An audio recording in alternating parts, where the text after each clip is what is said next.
dreamers, and welcome back to PERLA'S Dreams. Virgo, this is your reading. And as always, guys, these are general readings, so only take whatever resonates and please leave the rest. Um, the intention, as always, is to help you guys throughout your own evolutional path and your own personal growth.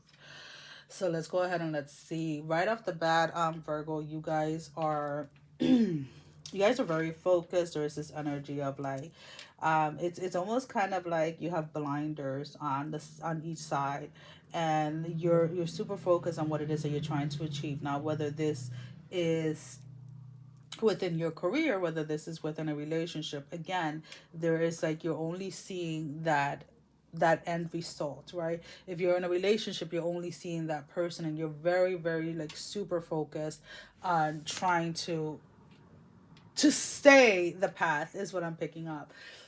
There is this sense here of like, always remember to have a little play area, or always remember to have a little play space, especially when this is career orientated. I am picking up this energy that you guys really do love and enjoy what it is that you do for a career. So this is why it's so easy for you to get super focused, and like it's almost kind of like this precise energy about wait this precise energy within what it is that you're doing. Sorry about that. But then what tends to happen is you kind of forget about all of your other like human experiences, whether it is that you really get yourself into a space of like secluding, so you're like really not communicating with other people, and there seems to be here a community or surrounding energies around you of people that want to connect with you, want to spend time with you, want to that are like almost kind of like inviting you, are inviting you to do things, are inviting you to engage and connect. And because you're so super focused on that one thing, you're like either ignoring it, or it may feel to them like you're ghosting them or something of that matter. What the reason why this is coming up is because spirit is inviting you to learn how to balance a little bit more, to learn how to balance a little bit when it comes to allowing yourself the grace and the space to be able to have fun as well, right? It is beautiful to see somebody like super hyper focused on their goals and their dreams, but within that space there has to be a little bit of play, there has to be a little bit of fun and a little bit of laughter, because if not, what is going to happen is you're going to burn out, you're going to burn yourself out. And then, as you may know already from like past experiences, when you burn out, it takes a time to get back on the horse, right? It takes a time to get back on track, and spirit is trying to get you to a point where you can avoid that. So again, taking 30 minutes like to just go for a walk, enjoy nature, taking 20 minutes to get on the phone with a friend and just catching up and stuff like that. We're not talking about like literally abandoning what you're working on, but we're talking about like more, okay, you got this discipline, you got this focus on this career goal, on this project that you're working on. Now, let's start to balance this out with the other aspects of your life, right? Because every aspect of your life needs that time to express itself, right? So, like your body, like, are you listening to your physical body? Are you getting movement into your body? Are you drinking water? Are you going like, are you taking care of yourself? Are you literally taking a shower? Like, and I'm not trying to be like disgusting or anything like that, but sometimes it's like, like are you taking a shower like every day? Like, you get what I'm saying? Like, anything to the extreme can become harmful. Excuse me, harmful. So needing to like again like this balancing, like this has been the energy for a lot of the readings that I've done today. It's like there's this energy of like balancing different things, right? And a lot of this balancing energy can almost feel like, oh, but I'm being pulled away from it. It's like, no, you're not being pulled away from it. Like, that way of looking at things, or that way of perceiving things, really needs to start changing. Like, why is it that you feel that your attention can only be on one thing, like for the entire day? it's like there's different aspects of your life that are demanding your attention, and that is something that is coming forth.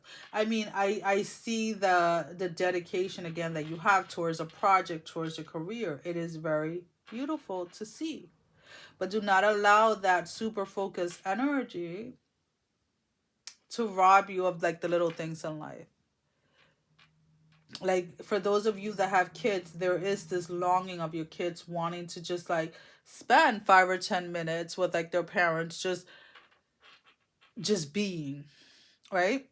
Just being. And like this is where this balancing act is very important, especially when you're married, especially when you're in a committed relationship, when you have children. And if you don't have children, your pets, like your dogs, your cats, your iguanas, your rats, your mouse, whatever you have, they want that one-to-one time with you. They want that companionship with you. So remember to kind of like play that into your space, play that into your day. Okay, so let's go ahead and see. There is this dynamic of like you may have like a close knit friend. It's like I'm looking at it as a trio. Like there's three of you that are always together. There's three of you that are always like hanging out or whatever. Now one of the other two people either got into a serious relationship with somebody or is trying to bring somebody else to join like the clique or to join the trio. And what I'm saying that is like, let's say you have three friends, right? And they're all females and they're always together, they're always hanging out. And it's like one of you starts dating, and then all of a sudden they want to tag out, they want their significant other, whether it's a boyfriend or a girlfriend, to tag along with everything. And you're kind of just looking at her like, there's a time and place for that, and there's a time and place for this, right? Or maybe they met somebody, they really connected with somebody like in a spin class or like a workout class or something like that. Now all of a sudden they want to bring them into the trio, and the other two of you are looking at her like, we've known each other for like 15 years, like this is like our time and we don't want to bring anybody else in. There seems to be this resisting energy of like somebody wanting to bring somebody into a group setting, and the other participants of the group are not open to receiving that person for whatever the reason. Just know that that resistance is there. Maybe it is you that want to bring somebody and you're kind of like questioning like, oh, is it time to bring this person around? Should I invite this person to this? Just know that whatever it is going to be met with resistance, the way that it's coming up. All right.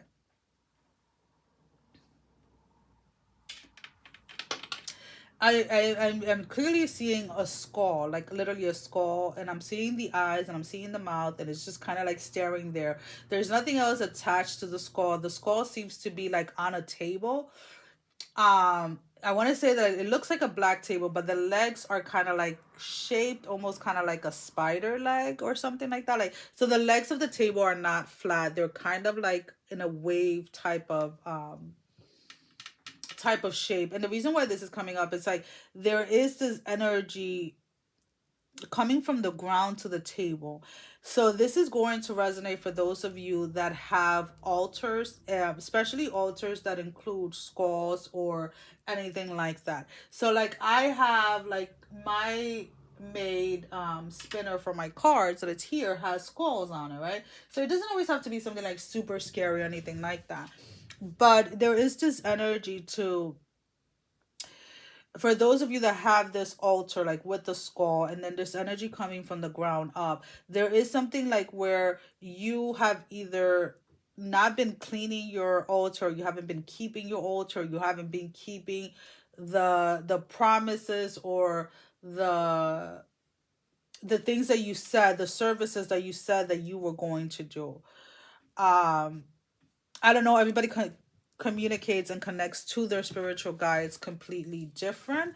Um I'm not the expert when it comes to offerings or and things like that. That's not how I work with my that's not how I connect. But for some of you there is like an offering or something that you made but you haven't come through, and it's like your spirit are coming up to collect is what I'm picking up. Your spirits are coming up to collect. And I don't, and I'm not saying that like to scare you or anything like that. It may be like they're gonna be coming through you like in your dreams, like, hey, remember you offered me this, I'm still waiting. Or you may have asked for like, your you may have asked for like financial help and it was given to you and now you haven't paid back. Like it may have been something simple as like lighting up a candle for them, right? Or making them a cup of tea, whatever it is. I'm really trying to come up with ideas here for altars. So like an offer is, I'm going through like what I've seen other people do, like flowers and this and that, whatever it is, regardless of like how small it is. These guys, these spiritual team, this spiritual team, excuse me, that came through for you when you were having a hard time, when you were going through a challenge, right? You offered them something in return for their help. They showed up, they helped you, they came through for you, but you have not paid back, is what I'm picking up. So the offering that you made is the payment for the help. Again, I'm trying to like wrap my head around it. I don't connect like that. So it's really hard for me to understand. Um not I don't know, like I guess I'm trying to come up with like it's becoming a challenge coming up with like an example to use, right? But that's really pretty much the like the gist of it, right? Where an offering was made, it was not paid, and now there's a spirit that is coming to collect that offering that was made. So you may feel like, you may be at the supermarket and all of a sudden you feel drawn to these flowers and you're like, oh, why am I picking up these flowers? And it's like the spirit will come through and be like, oh, remember you offered me that. So you're like, oh shoot, yeah, I gotta bring these flowers home. Or whatever, a cantaloupe, whatever it is. You know what I mean? So just if you have made an offering, just make sure that you follow through with it. It's basically the whole thing with it. Um there is this unknowing space, or the space that you're trying to connect with. This is for you, those of you that um are practicing. Wait, what are they practicing when it comes to the spirituality? I keep on picking up the voodoo energy, and again, I do not know much about it, but there seems to be like an incomplete circle is what I'm picking up. There is an incomplete circle. So for those of you that are learning or want or going down the path of voodoo, that are learning or that are looking into learning, there is this not so much of a warning, but just kind of like an FYI, like kind of keep your eyes open of who it is that you're choosing to learn from, who it is that you are trusting when it comes to navigating those spaces. I'm hearing very clearly, if voodoo, like going into that aspect of the spiritual realm when it comes to voodoo, is what is your calling, the teacher is not coming forward to you. So if somebody has approached you and has told you, oh, this is what I charge, this is what I do, you know that is not your teacher, that's not the person that you're meant to go with. It's like spirit is going to show you exactly who your teacher is without the person even before the person opens their mouth. There's something about their aura, there's something about their essence, where it's like this knowing, this connection between you and this person, that this person is meant to be your teacher. Again, it doesn't have to be specifically voodoo, but that is what I'm picking up. So if you're diving into any type of occultist type of learning or something like that, it's like spirit is going to show you exactly who your teacher is. If there's a teacher that is coming forward towards you claiming that they are your teacher, be very mindful of that, because it seems to be an incomplete circle. And what I'm getting from that incomplete circle is that maybe this person is not yet in a position to be teaching others. Like their role as a student to a certain level hasn't ended or hasn't reached its peak. Therefore, they're not in a position to start teaching others. Because even though teachers continuously continue to be student, they still have to reach a certain level within that spiritual realm or within that spiritual practice in order to begin to teach. And you're being told, especially for those of you that are diving into that space, to be very mindful. Now, what I will use as an example is I am one that is very intrigued into learning about different occults, type of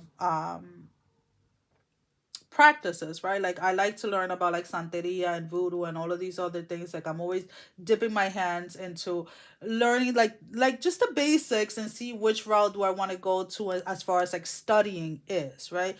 And what tends to happen a lot of the times is like as I'm navigating these spaces, I would have people tell me like, oh, so and so sent me that I'm your teacher. Oh, so and so sent me that I'm your, and I'm looking at them and I'm like, thank you, but no thank you, because I can stand in my own knowing what specifically I'm going into these spaces for, right? So I'm going into these spaces for the knowledge, right?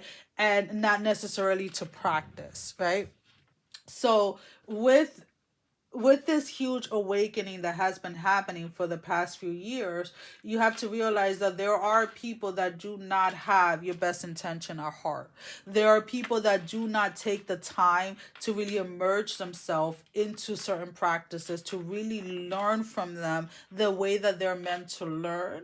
And then they want to go ahead and kind of like, it's kind of like, let's say if you're reading a book, right? You have the table of context, right, of the book. So a lot of people go ahead and read the table of context, but don't read the book, and they want to teach what it is in the book without having it fully understanding and without fully immersing themselves within the text. And that's why you're being advised that if you're going down one of these routes or one of these things, and somebody comes up to you and says, oh, I'm going to be your teacher, oh, I'm going to be your mentor, be very be very mindful of who it is that you are choosing to connect with during this time. Your rightful teacher, or the teacher that you're meant to learn from, is going to make themselves known to you when the time is right. And always remember that just because you're learning about something doesn't necessarily mean that you're meant to follow that path. Okay.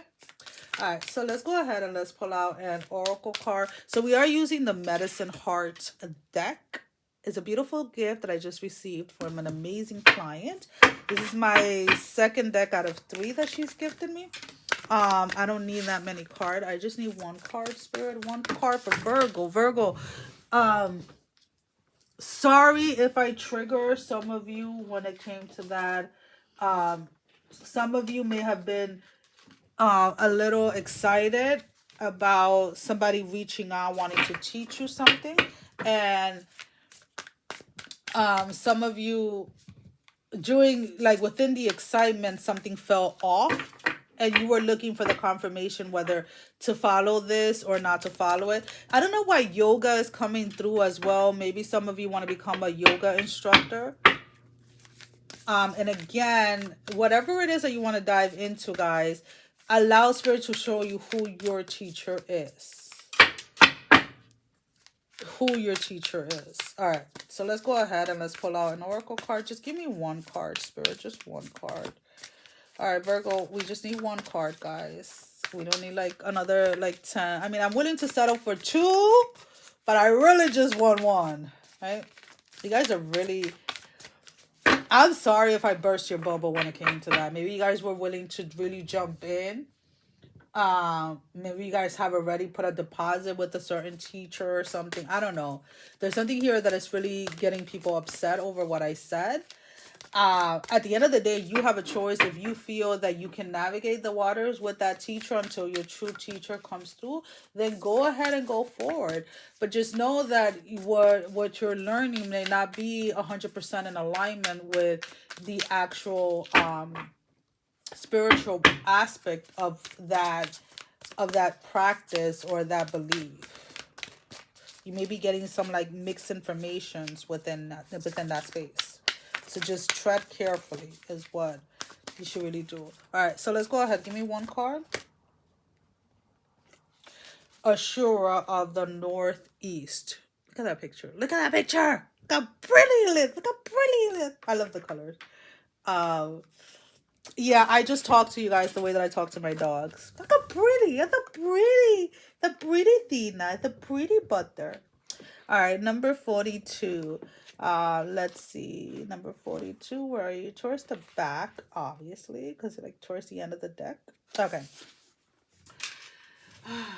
Sacred friendships can arise to human relationships and the living bond that you experience with nature and her creatures, as well as the subtle realms of the spiritual dimensions. The gift of friendship is an invitation into freedom, authenticity, flexibility, and equality. A friendship that is healthy, positive, and holds meaning for your heart provides nourishment for the soul, affirmation of your personhood, and encouragement for your authentic life journey. You can choose to be such a friend to yourself and to others, increasing happiness in your heart and your world. So it is very interesting that this card of like friendship and this card of like being a friend to yourself came up during this time, because it's like if you had a friend that was doing something that just you could see that it's not going to go the way that they're thinking, or you can like, okay, let's put it this way, like me, for myself, for example, when somebody comes and tells me something, like spirit automatically tells me like, oh yes, no, but I also get this discernment of like whether what how I'm supposed to navigate the conversation. And I feel that for those of you that are really wanting to learn about something, the eagerness of wanting to learn about something, the eagerness of wanting to be a part of something, may be clouding your judgment as to how you go into that space to learn about something. So be that friend to yourself, be that brutal, honest friend to yourself, and allow yourself to have a direct line of guidance from spirit as to this is the person, this is the thing. And what I'll say that before we finish up is, I, again, these readings and things like that is a very small portion of what I do spiritually and what I do outside of YouTube. And there was something that I knew that I had, there's specific path that I know that I'm meant to walk, and specific things that I know that I'm meant to do. And it got to a point where the urgency, the eagerness of wanting to do it was clouding my judgment, right? So I took a step back, and I took the step back, I want to say back in, it was like September, October, where I sat with spirit and I was like, you know what? And I sat with these spirit, like with spirit and with these energies that are calling me forth for something. And I was like, if this is really what you're asking me to do, make it plain and simple and clear, and let it come from you and not from me. And and like, I put that in, I set that intention, and I just let it go. And I was like, that's it.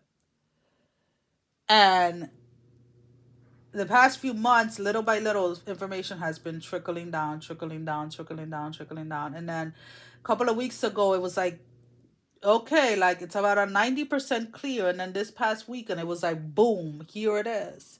And I didn't have to do anything. All I had to do was open myself up to allow the information to come to me in a way that is so crystal clear that I could not misunderstand it. There's no doubt, there's no second guessing, there's nothing. It is simple and clear, and that is how spirit works, and that's how spirit wants to work through you. That is how spirit wants to bring things into manifestation for you. So you have to be open to doing that, my love. Okay?